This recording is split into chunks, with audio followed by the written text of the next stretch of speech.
Hi again, it's me, Chasifri. I've got Marcy Harris from Popvox with us, and I'm hopefully going to be joined by Ben Berkowitz and Erhard Greff. And if this doesn't work, folks, then I will fall back to some other plan. And this is why the internet has not yet fixed democracy, Mika. Clearly not why the internet hasn't fixed democracy. Let's see. I figure out how to invite. Ben just sent me another address, but it's just an email address. How am I supposed to put in an email address into Google? You should be able to do that. Just go up to add. Yep. And it should let you put an email address in, and it will say it's sending an email to Ben. Searching.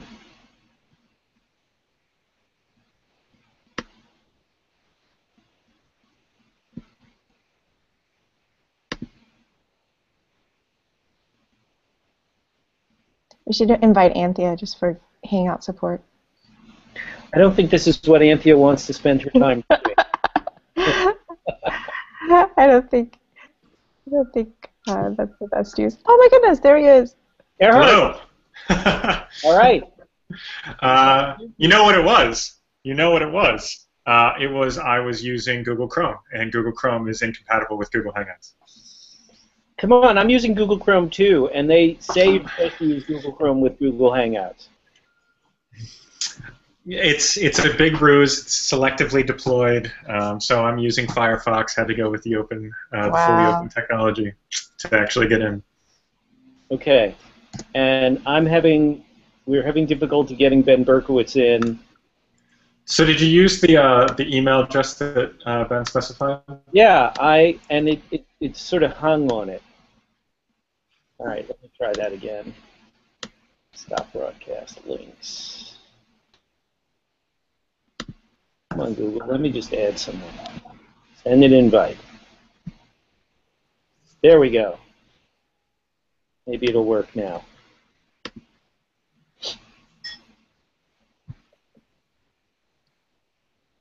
Okay. My apologies to the 7 people who are watching this.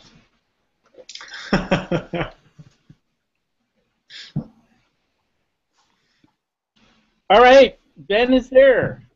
Can you hear me? Yes, we can hear you. Fabulous. Wow. Okay. All right, we can actually have a conversation. This is great. I predict it will crash in approximately 5.3 minutes. Cool. Okay. Oh, so the technology, not the conversation. That's right. Conversation. We wanted to get started, and you know, so let me kick it off, and then we'll have a round of chatter. So the origin of this conversation is from last June when I was at the night MIT Civic Media Conference that they have at the end of every June up in Cambridge. And Erhard Greff, who is a friend and one of the graduate students there, got up and started describing his research and project that he's developing for something called Action Path, which in a sentence he, I think, described as a text-based notification system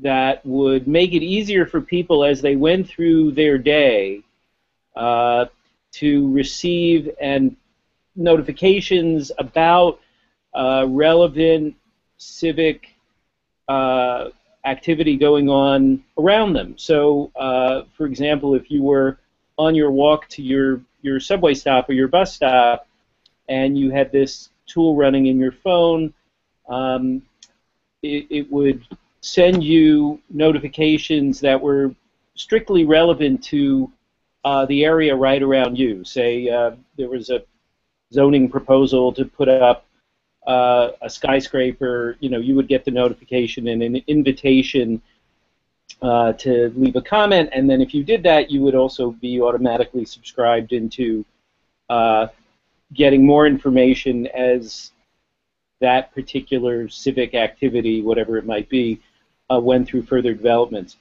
And part of the genius of the idea is to take advantage of geolocation and the fact that we're all walking around with these devices that actually connect us by location to services in the cloud that you could tap into, and presumably instead of just using this to surveil where people are, you could actually avail people of information relevant to them and get over some of the hurdles for increased civic engagement that a lot of people face, which is we're busy, the information is often hard to find and generally not relevant to people in a precise enough way to engage them.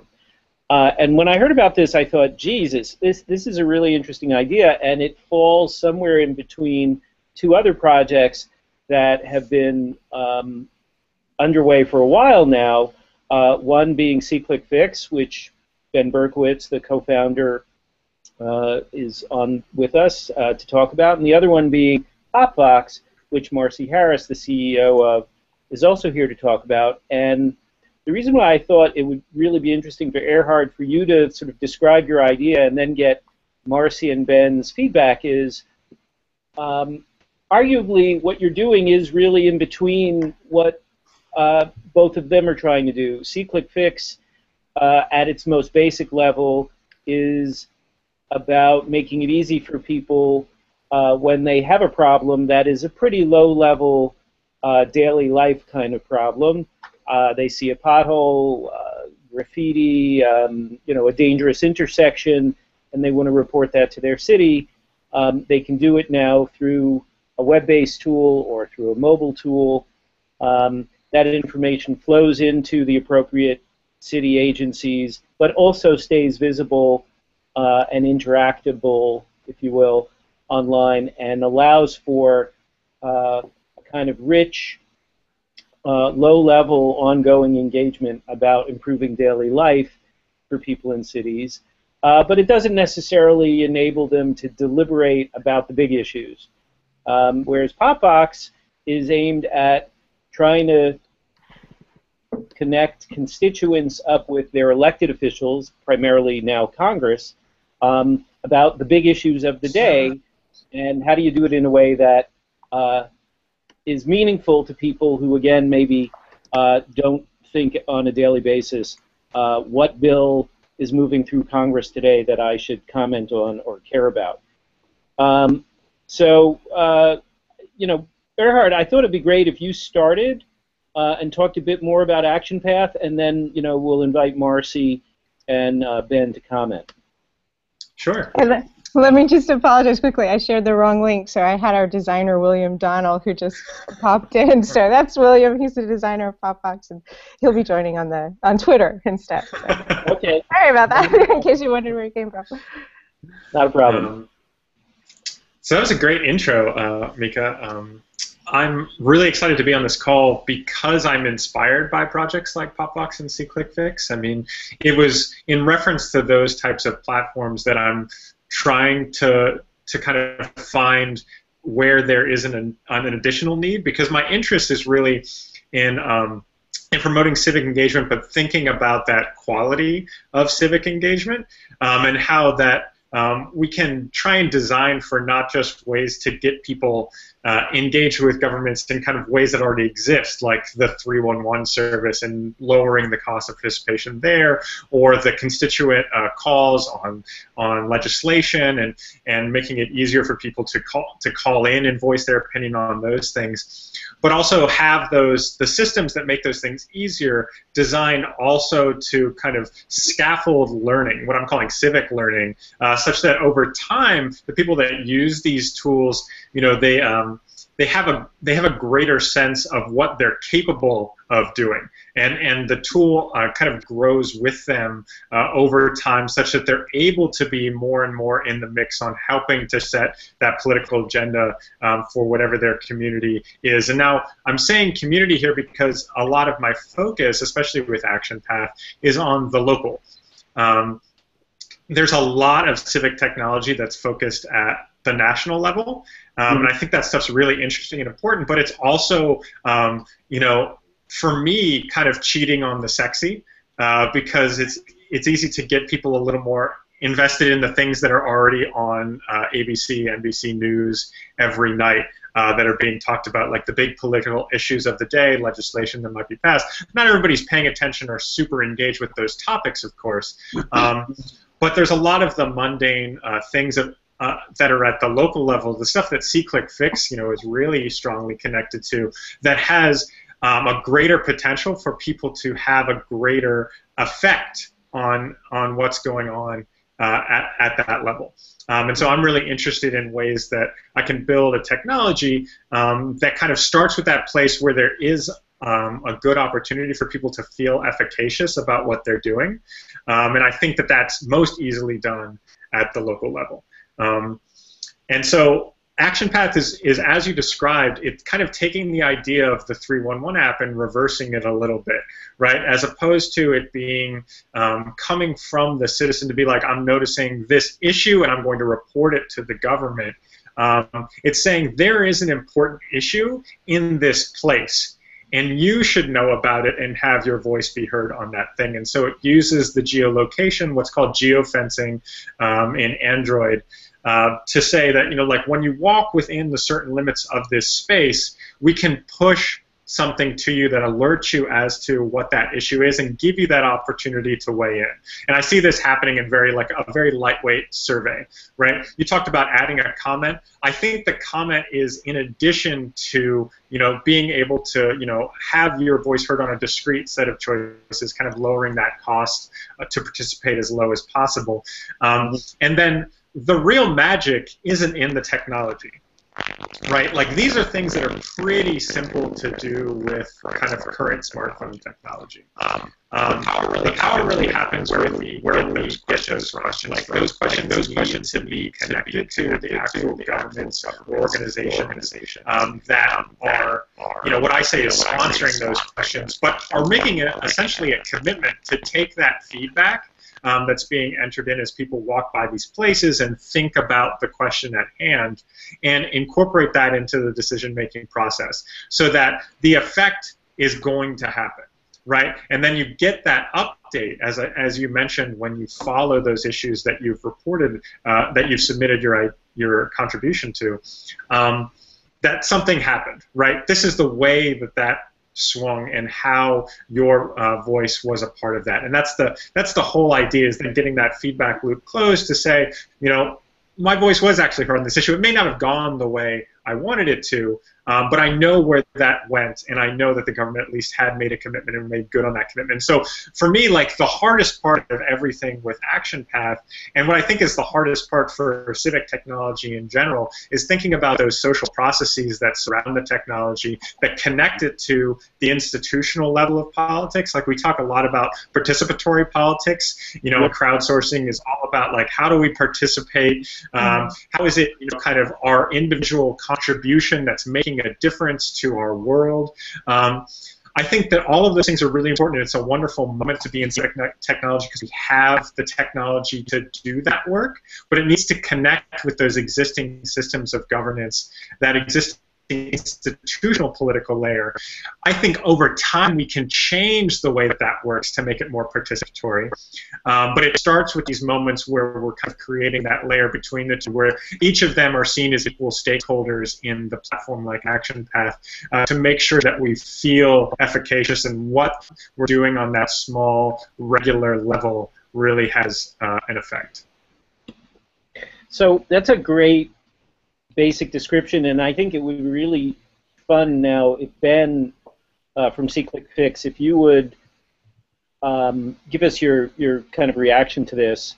You know, the thing that strikes me as really interesting is if the starting point of an activity on SeeClickFix is somebody reports a problem, and then that trouble report has a unique existence on the site. The one thing that SeeClickFix wasn't designed for, though sometimes it gets used this way, is for people to raise an issue such as a planning question, right? Like, I think, if I understand Erhard's idea, the sort of atomic unit of participation here, that the starting point, the little grain of dust that activity will gather around, is a city agency, the data that a city agency pushes out about planning issues, transportation issues, local, very hyper-local kinds of concerns, where they're seeking some kind of public input, or they're required to at least make a public notice. I mean, is that at all integrated into SeeClickFix now, or have people tried to do that? Is that something you guys have tried to do? What are your thoughts on this? Yeah, so that definitely is integrated into SeeClickFix. But I see exactly what Erhard is doing as a sliver that we have not done yet, and I actually think is better done by a separate application on top of our API as well as other APIs. And it fits perfectly. I mean, the way he's describing the model really makes a lot of sense. So,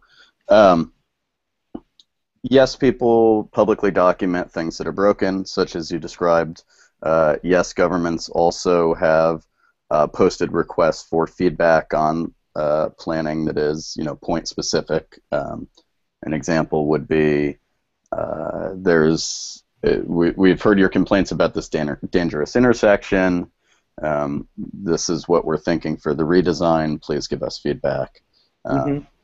Or, it could be just a notification from a government saying the bus stop at this location is being shut down for 2 weeks due to a service change.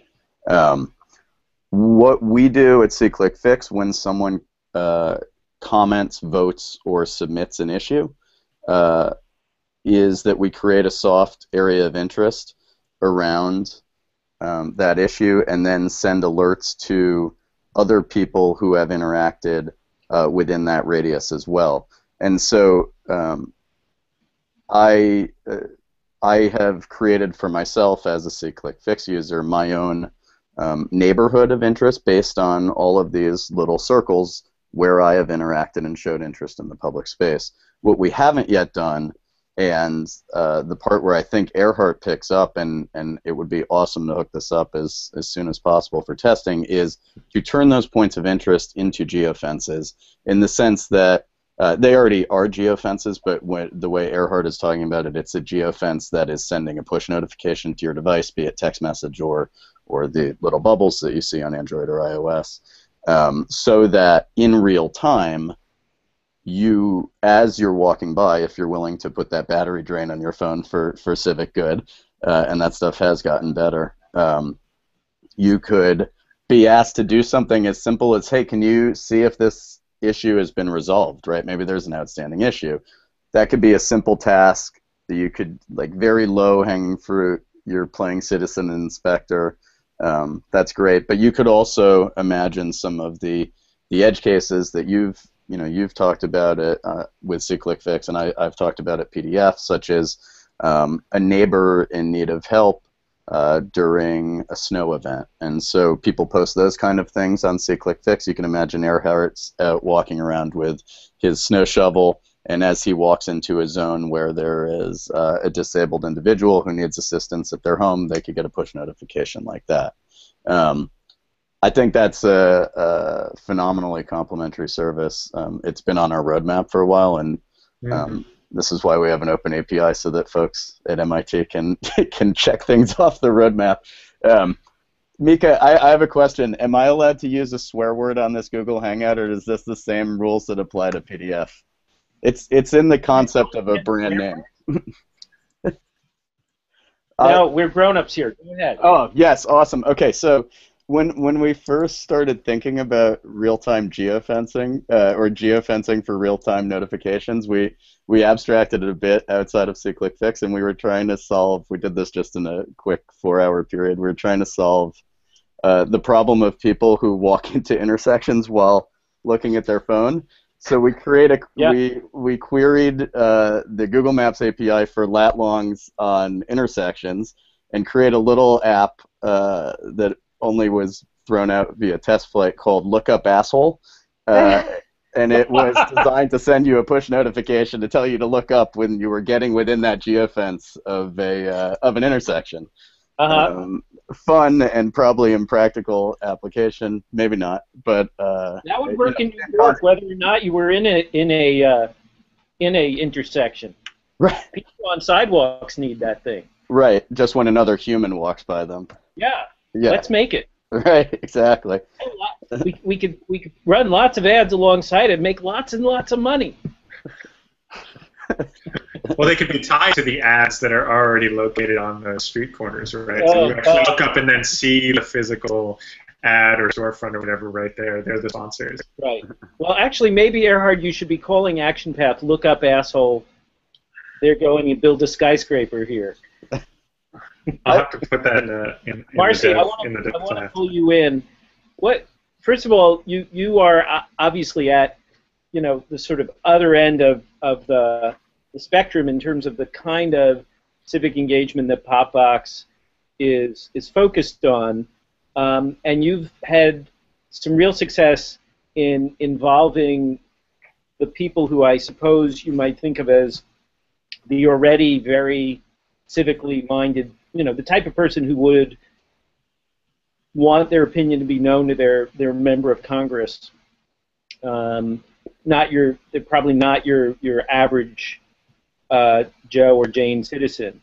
But what do you think of this idea of sort of trying to approach people locally with the sort of push notification? Do you think it can work?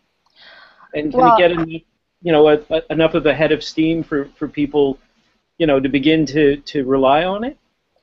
Yeah, I mean, I love the concept for a lot of reasons. And as you and I have discussed, and as I talked about at PDF, I think that we're kind of at the stage of a next step for civic technology, and so much of what came before was kind of taking what existed offline and putting it online, with all of the discrepancies in participation or the barriers to entry, et cetera, that existed before. And also, I think that we have this spectrum between the activist and the participatory, the transactional and the political, almost hot engagement, which is when you're really fired up about something, and cold engagement, which is, I really need this pothole fixed. And so I think in a lot of ways, C-Click-Fix and Popbox start from a very similar place, which is understanding kind of what the citizen needs and what government needs and how that all works together. But then to another extent, they're very different because C-Click-Fix, to Erhard's point, is on the ground exactly where people are seeing the direct effect of what they do. And Congress is, I mean, even for staffers and members, it takes so long for something to happen there and can sometimes feel so distant from your actual life. And that's why at the congressional level up high, it takes in many cases these intermediate groups or a lot of emotion to get people to act. And I think that need to have this emotion or passion or for a news story or whatever for people to feel like something going on in Congress is something they should take action on is part of what contributes to the gridlock and the partisanship or whatever. You don't have a lot of partisanship around whether a pothole should be fixed or not. But I think that I was just going to say, I think that allowing people to get information about what's going on around them without those kinds of filters, without it needing to bubble up to the level of being on cable news, or there are even things in Congress that have to do with local street funding or how the metro is working, things that impact people's daily lives as well. And I think the ability at all levels for people to get cooler notifications about things that affect them and weigh in a cooler, more sustained way is really the key to what we're all talking about, which is participation rather than fired up activism. Mm-hmm. But the thing that has interested me so much about the potential here is I suppose there's kind of a debate which is unresolved over whether you can get that because technology lowers the costs of connection, lowers the costs of accessing information, collaboration, all of those things, that it may be possible to both surface people's sort of organic interests, organic social, a lot of people have a tendency to care about what's going on around them. It's natural. And to tap what Clay Shirky called the cognitive surplus, or some of us call the civic surplus, to draw on people's free time in ways that don't necessarily demand that they spend hours and hours, say, attending a city council hearing or something, to be a little bit more engaged, but in a way that over time changes the culture of a place, right? I mean, the thing that I wrote about, observing C-Click-Fix's impact in New Haven, where 12% of the station are users of the tool, after 6 years of development, it is achieving a kind of shift in the ambient awareness of both daily life and how you interact with city services and each other. That if anything, it's increasing your neighborliness quotient. And the question is, but that's generated from people pushing their concerns into the public sphere. And what Erhard, what you're talking about is government, or, well, maybe not just government, right? I mean, Ben suggested that, if somebody had a personal need, that they could project that into your sort of geofencing, right? It might be more civically engaging to somebody to find out that the house they're walking past has a shut-in elderly person, who's in need of some kind of support, as opposed to knowing that there's a zoning change being discussed for that location. Does that fit in your vision for Action Path? I mean, I love the idea of it, kind of using it like a mutual aid platform. Some people call that mutual aid. And that's totally a version kind of 2.0, 3.0 opportunity that could be used is kind of allow people to create their own actions and have those serve to the local population. There's a huge research question around that with regard to how do you filter, right? How do you who do you give access to create those things that get put in front of other people, right? My idea to start with governments and local organizations to kind of sponsor those questions, work with them to design those questions around issues that are relevant or that they believe to be relevant to the constituencies that they work with, is to try and kind of get around that issue or get around that question of who has the opportunity to do that. But I would love to have a future version of this, maybe like Ben is describing, be used for mutual aid. Right. I don't know. Go ahead.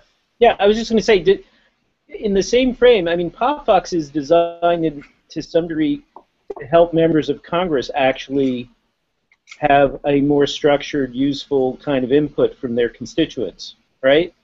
Right, and actually, one of the other places that we've been experimenting with it, I think this has a lot of relevance, is in the regulatory sphere. Mm-hmm. So we've had now, I think, 5 or 6 regulations that we've actually posted on PopBox and allowed people to submit public comments on the record that then went to the agency as a part of the commenting process. And one of the things, we've had a lot of interaction with agencies, and one of the things that we hear from agencies is how much in some cases the geographic specificity of some of the things they're asking for comments on is important. And so, if, for example, you had people near a stream that was impacted by a pending EPA regulation or something like that, to allow people to participate in that process, I think there's, and this kind of goes back to the point about how C-Click Fix is a little bit different than an action path than the legislative process. What you're talking about is the executive and administrative function of kind of implementing.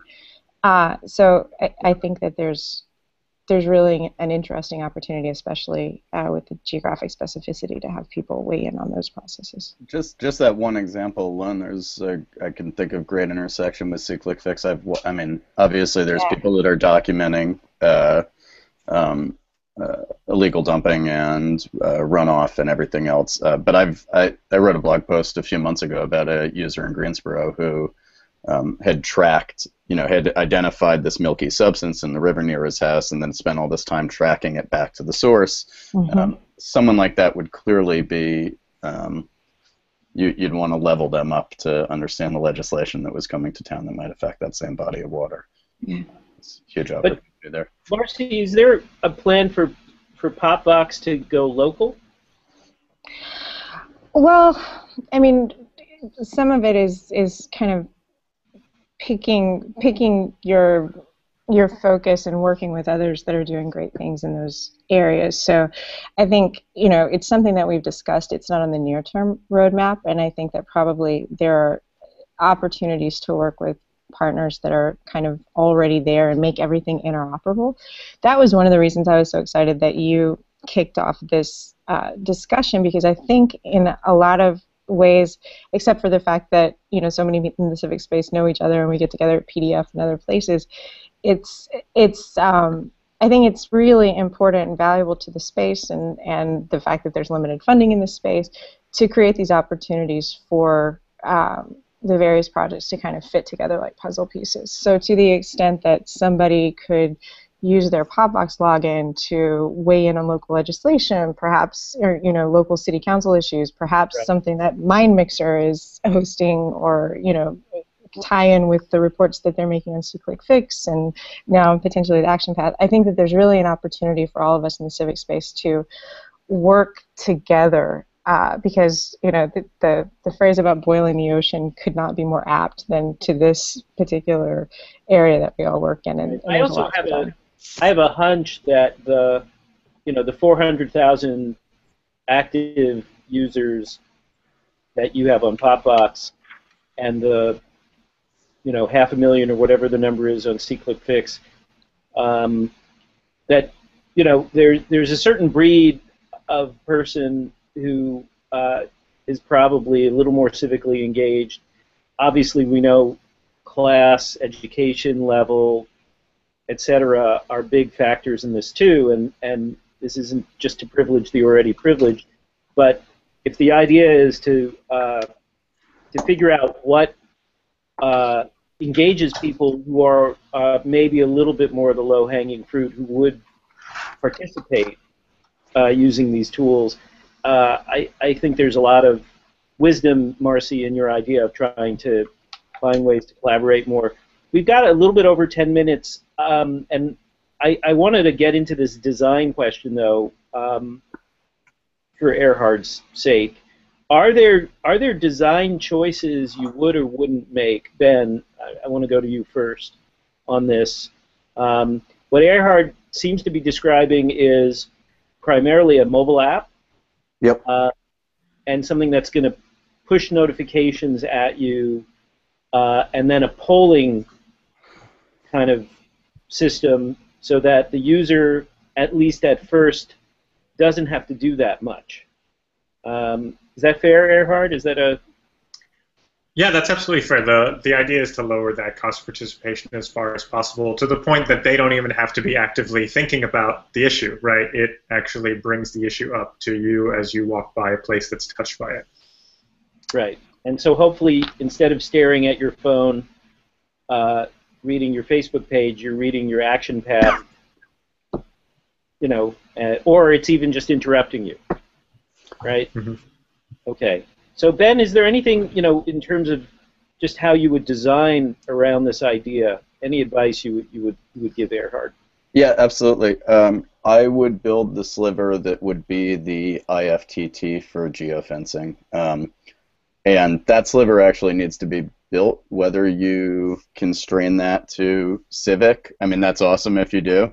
There's probably a bigger business in not constraining it to Civic because that doesn't really exist. And this is something that for about a year I run a Google search on this, like every couple of weeks, just to see if it's out there, to see if we can plug C-click fix as the if piece, if that makes sense. So if C-click fix report nearby is the sliver that you're providing, then, and I don't know, I mean, it sounds like you've kind of worked out the protocol for what then is, as Mika's describing, the polling piece, but maybe even that is left as another service. So I would, that would be my advice. It's something I've thought about quite a bit. So that's where I'd put it. That's a great point, and that was actually something that I identified early on as a missing component in this space for mobile apps. Is that we were describing it as not as if this then that, but as RSS for geofences. Yeah. Just right. so you could Same. pull From that C-click data. fix, it would be a geo RSS. You could pull that off any place via Exactly, that. and that is something that we could extract from this this prototype that I'm continuing to work on and make as a service maybe that's everybody can use. And I agree that would be a huge huge help. So that's a great point. I'm glad to hear somebody else is regularly looking to be out there. Well, I could say, I'll give you like a quick example of something that does not really exist right now, but that platform would be useful for. We're starting to think about the world of sensors and how automated things could be documenting things passively in the public space. So you could imagine noise violations. I know Andrew Richet loves this, so we should talk about noise violations. This is a common occurrence in cities, but perception is a piece of it. However, if you include a decibel meter and you run this thing, at all hours of the night, you can start to understand when there actually are noise violations. A great way to track this would be with these new low-energy Bluetooth LTE tools. You could mount them anywhere, but someone would need to then grab that data and upload it, right? And so you could imagine a world where people were mounting these things, and there was just a Civic activity, almost like Civic geocaching, that Earhart's application pings me when I walk by one of these noise sensors, so I could just grab the data and post it up to the web and act as effectively the relay point. Well, you're raising a really interesting question, which is also about agency. Because there are plenty of examples now where various authorities or private companies are in effect collecting this data, but not necessarily involving people along the way. I mean, obviously, Google Street Mapping, being the biggest example, they just did a project with with EDF, the Environmental Defense Fund, driving around collecting data about gas leaks in the Boston area. Which was pretty cool, except that there was no actual engagement of people living in Boston who, it has always seemed to me that the point here is to organize, enable people to organize better so they can be fuller participants in their communities and not just do it for them or do it at them, even worse. Right? Go, Erhard. I was just going to say, this is the critique that I can't get out of my head around the kind of civic crowdsourcing space.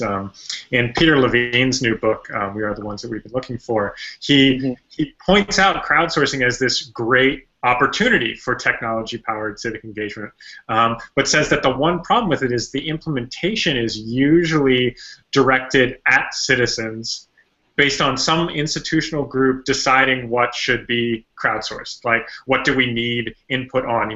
There is some technocratic layer that is the recipient of all this data, that has the skills and ability to make some sort of change with that information. And so there's this power differential when you're using crowdsourcing. And so he wants to see that happen. Like that kind of ease of participation and the ability for widespread participation. But he wants also that deliberative democracy component, right? That moment where it's those same citizens that would be entering the information to also be the folks deciding what the issue is that they're crowdsourcing around, to be the ones that set that agenda. Because then he feels like it is the kind of civic renewal, that everybody wants to see, with that highly participatory form of citizenship with people deeply engaged in governance. And so I can't shake that, right? And so I'm constantly thinking about the social processes around Action Path and how do we get people more and more involved with deciding what the survey questions would be in that space. But I think it's a really important critique for all of us here in this space to think about is how do we make sure that citizens are involved at all stages of the process. Well, one way that Ben does that with C-Click-Fix is a issue on C-Click-Fix can't be firmly closed by a government official. A citizen can always reopen it, right? And that's one of those little design choices that ensures that at least the site, at the end of the day, is solving. Your concern is that the user is the citizen, not the city agency, which may want to say that a problem is fixed when it actually isn't done. Just to clarify, the user is both, though. The user is both, but the agency, you're putting power in the hands of the citizen, not in the hands of the government. And I wanted to ask if you've looked, Erhard, at Every Block, which was an early effort at kind of getting all the relevant public data around a place. I'm familiar with the project, but haven't analyzed it deeply with regard to the work I'm doing on Action Path. Well, the data they collected is absolutely relevant to you. I think and then there was the thing that Stephen Johnson worked on, which I think was called Outside In.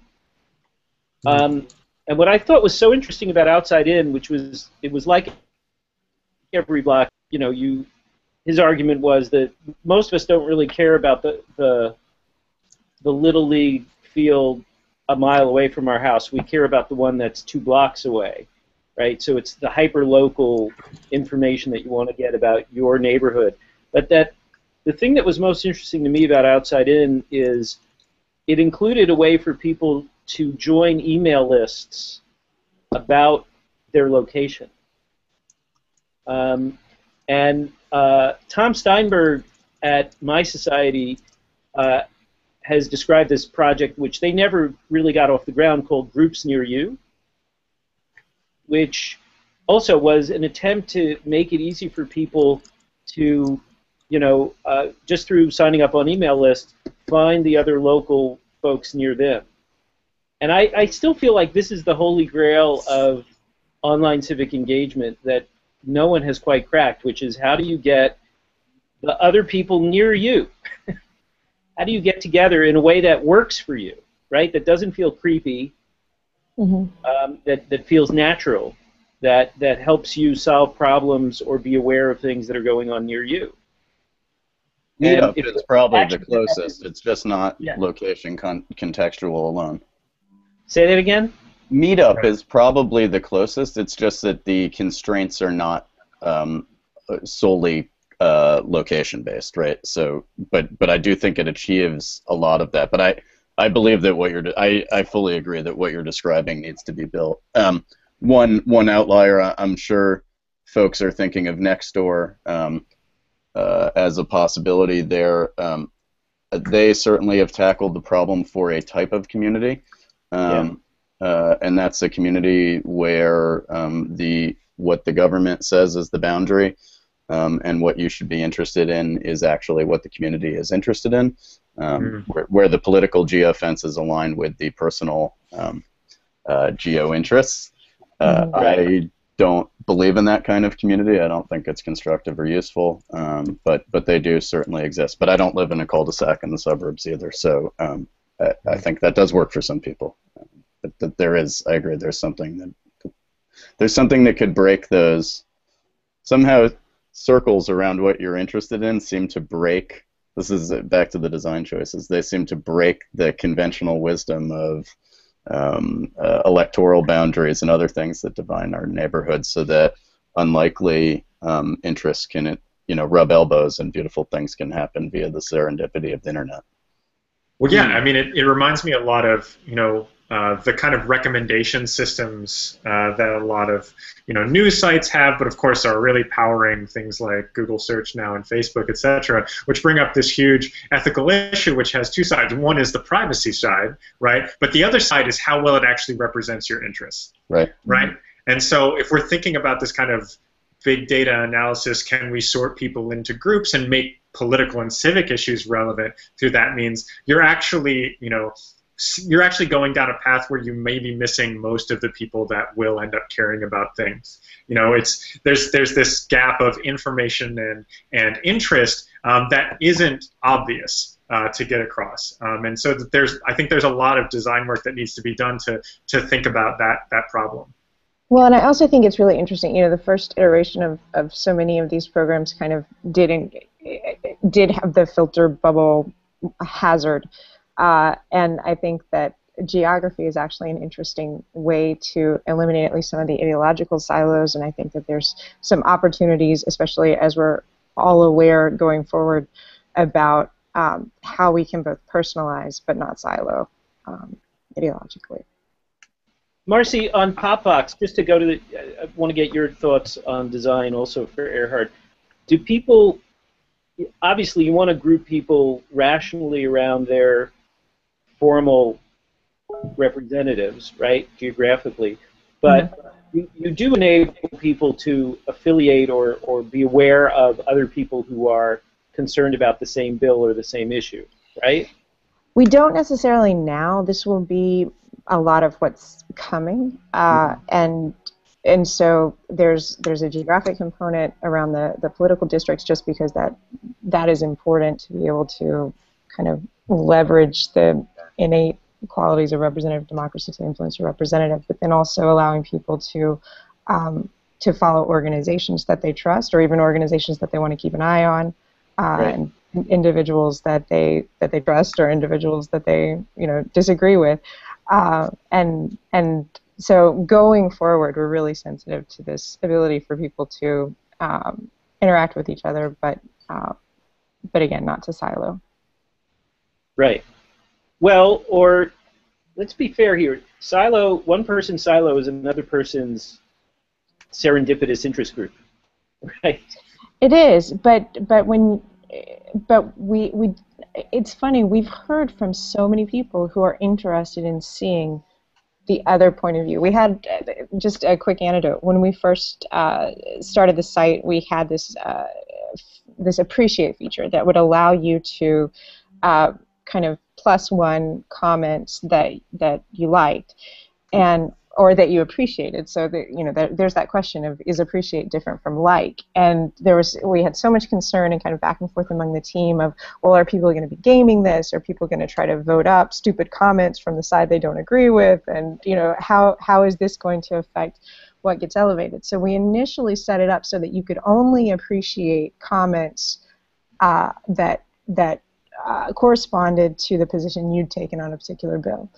And we've since changed that because we got so much input from people who said, I don't agree with this comment. I don't agree with the position that this commenter has taken, but I really appreciate the way that they told their story. I really appreciate the time that went into this. And I thought, oh my goodness, this renews my faith in democracy. And Rashna, my co-founder, talks a lot about the empathy opportunity that we have, because you don't go on Facebook and tell your sad story about how you lost your house in a mortgage crisis, or there's just not a lot of places online right now to share stories that are tough. You can share nice pictures and things like that, and there's a reason in the policy context to talk about things that have both a positive and negative story.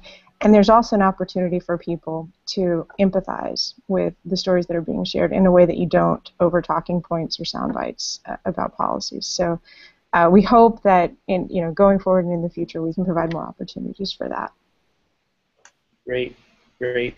Well, listen, guys, I think we've encroached on your hour. I don't know whether you want to go a couple more minutes. Give me a thumbs up if you can give us a few more minutes. We got 1, 2, 3. Okay, great. But we'll take about 5 more minutes and then call it quits for now. But Erhard, you shared with us a draft of a paper that you're working on that describes some of your larger thinking about this problem, and I think you put your finger on one thing which I just want to spend a little bit more time on, which is this idea of enhancing civic engagement in ways that allow for deliberation and not just monitoring, not just reporting things, but and that you suggested that where you saw sort of C-click-fix stopping was at the monitoring level of participation, and that in your view there was a need to increase that capacity for people to also sort of participate in a meaningful way in a deliberation about something that's going on locally.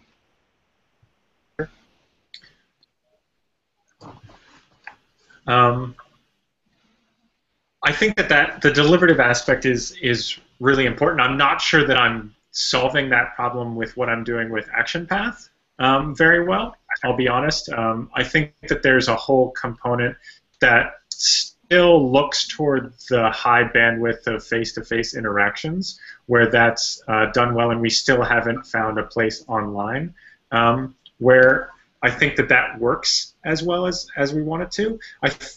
The ways that I would hope for the tool to evolve, and I think are very close to the ways that C-click-fix is currently doing with the groups and discussion forums and things that are part of the tool, but not necessarily like the focus of it, is it gives that space for people to have a bit richer dialogue and more nuance around the conversation. This is something that I struggle with as person that splits their identity as a technology designer with being a social scientist. Is the technology designer in me must simplify. I have to think about the way that we can get to an action as efficiently as possible. And then the social scientist in me is wanting to make sure that the expression of the nuance of people's opinions, and the complexity of issues is represented well in these spaces. And that creates a huge tension when we're trying to design a technology. I mean, I get to play around with it because I'm an academic researcher building prototypes that I hope will inspire kind of the production level tools that people will use day to day. The one out that I see for some of this stuff, the one outlet that is to say around technology design, and so far that seems to be working, is playfulness. Allows to kind of get to that deliberation in a space that's also feels kind of lightweight in that goal of simplifying the technology. Someone who I think is doing that exceptionally well, and I'm talking about in this upcoming paper in a certain amount, is Eric Gordon and the Engagement Lab over at Emerson College, where they're building these kind of civic technologies that are focused on kind of what he calls the playful inefficiencies of games, right? That's part of the design focus, is thinking about how do you make a civic action playful in that you make that actual challenge connected to it.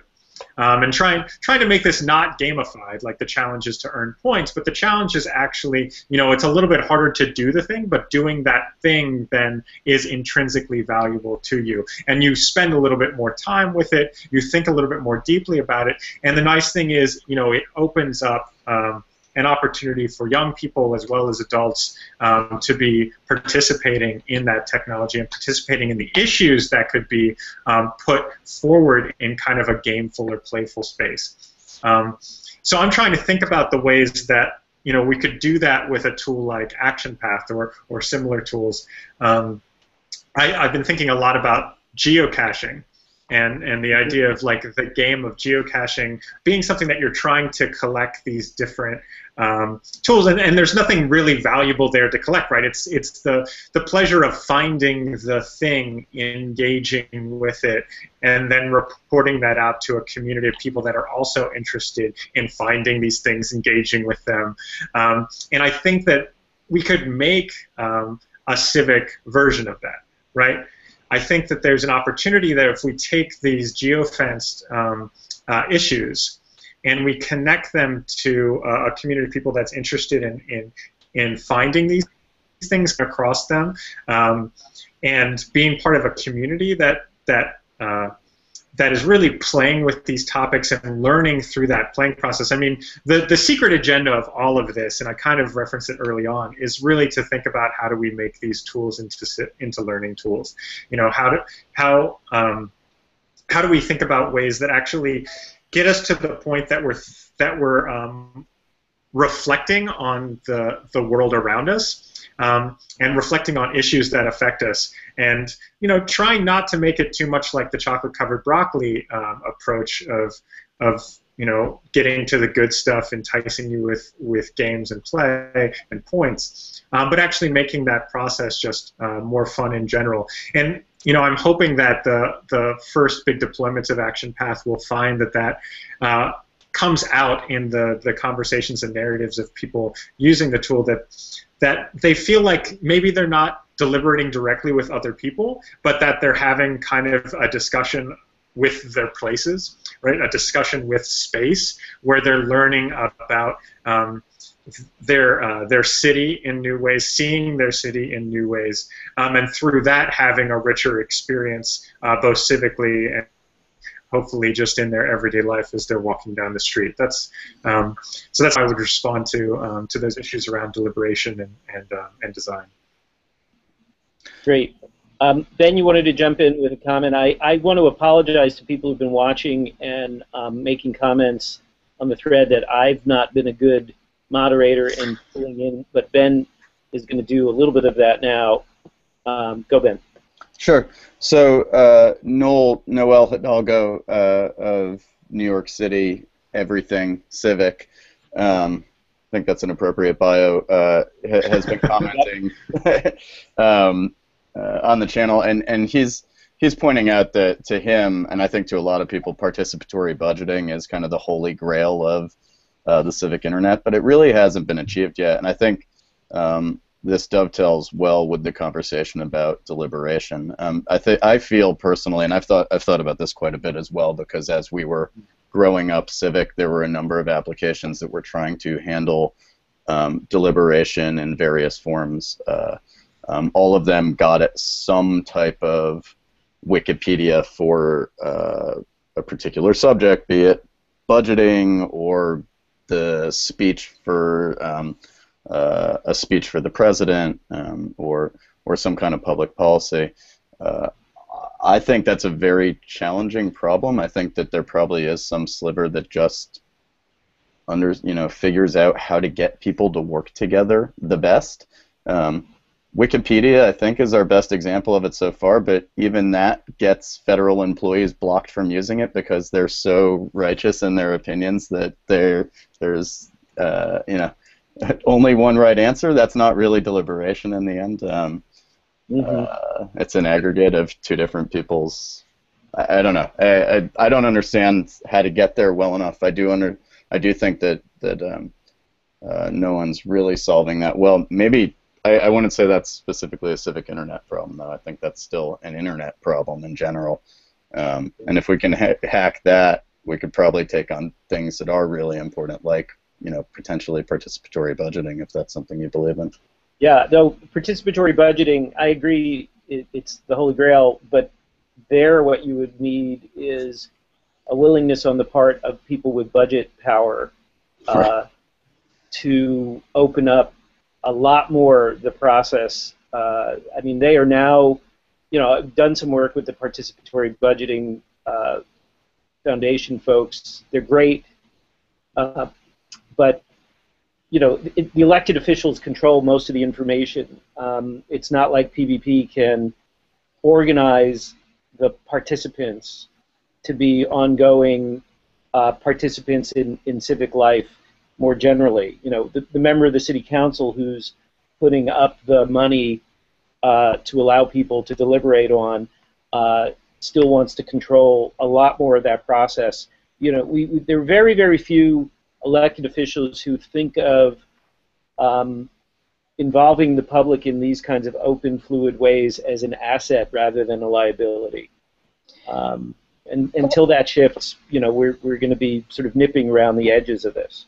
Well, but I think there are places. So I think about this in the congressional context, and one of the reasons that I've said it before that I think we have so much gridlock now is that you don't have the places where deals can be done anymore. You don't have the there are not the informal get-togethers. There's no smoky back rooms. There's no earmarks. The leadership doesn't have the same kind of power that they used to. Fundraising can happen in non-traditional ways. All of those old levers of getting a deal done don't exist anymore, and good riddance. But I think that getting things to happen, especially in this national political world, is going to require some maturation on the part of the constituents and the ability for people to create the political space for compromise. And right now we don't necessarily have the tools for, still the blunt tools that we have, whether online or offline, are still very much pushing towards one position at this pole and another position at the opposite pole, and very few for some kind of compromise that actually gets a budget passed, or actually avoids sequestration, or what have you. And I think that's a UX challenge for us as civic technologists, and I think that it's also a challenge for people as they engage. But I think that's the next frontier, is providing opportunities to create the political space for compromise. Right.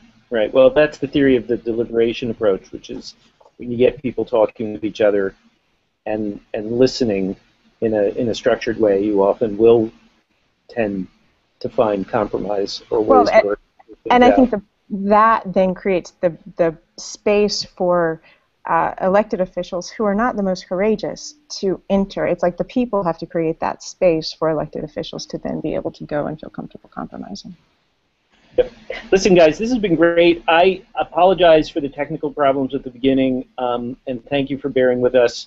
I think we're going to do this again. I think maybe once a month we'll pull a couple of folks into a conversation, and the next time I do this, I will have tested out. Maybe I'll do it from home, where I have a little bit more of a computer setup than I have at the office, so that we can also draw in the folks who are listening. I know there are a lot of great people who have signaled that they're watching this.